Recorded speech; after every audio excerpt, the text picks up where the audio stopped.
So here we have the Nissan Juke 1.6 Techna automatic on a 67 plate. I'm going to start off by showing you around the outside of the car, and I'm going to hop in and run through some controls on the inside. But from the outside you'll see that it's a 5-door car with alloy wheels. Let's start off inside the boots and then work our way around the rest of the car from there. So as we approach the back of the car, you'll notice there are no reversing sensors. That's because this car's got a 360 parking camera, which we'll come back to when we're inside the car. There's plenty of boot space, as you can see, along with that 60/40 split folding rear seat. And then underneath this tray section, the boot space is increased further, should you need to, and you can remove this tray entirely. Okay, so we're just going to work our way back round to the front of the car now, and then we're going to hop in and run through some controls on the inside. But now that we've done a full circle of it, you can see it's in great condition. It looks really good in this metallic white as well. Just briefly before we climb in, I think it's well worth seeing the interior from this exterior point of view. You get full leather seats, as you can see. There's plenty to run through on the dashboard, so let's hop in and we'll do that now. Okay, so now that we're inside the car, we're going to start with the dials. On the left-hand side, we have the rev counter, and on the right-hand side, the speedometer. In the middle there, you can see in the bottom section, there's a P. That's for park, for the automatic gearbox. So whatever gear you're in will be indicated just there. And then above that, we have the total miles on this car of 11,356. You've also got the fuel gauge in that little section as well. If we back out to the steering wheel, on the left-hand side, we've got stereo controls and the ability to answer and end phone calls. And on the right-hand side, we have cruise control and speed limiter. With regards to the phone, that will only work with the answering and ending phone calls once you've set your phone up.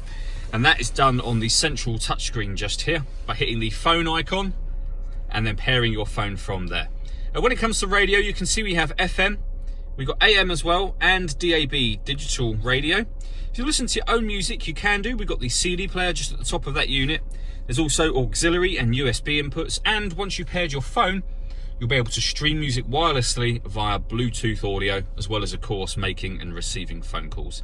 This car's also got satellite navigation. There's a full video showing how that works. Just access it via these buttons, but the video is on our website and on our Facebook page. It's well worth checking that out if you get a moment.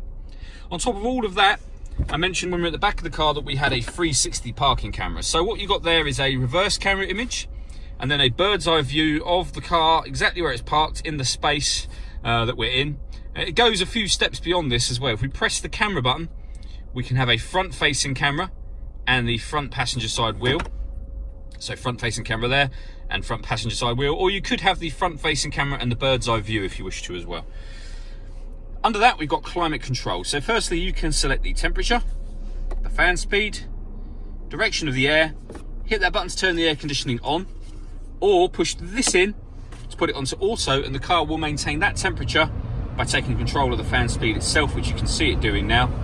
You can override that whenever you wish to.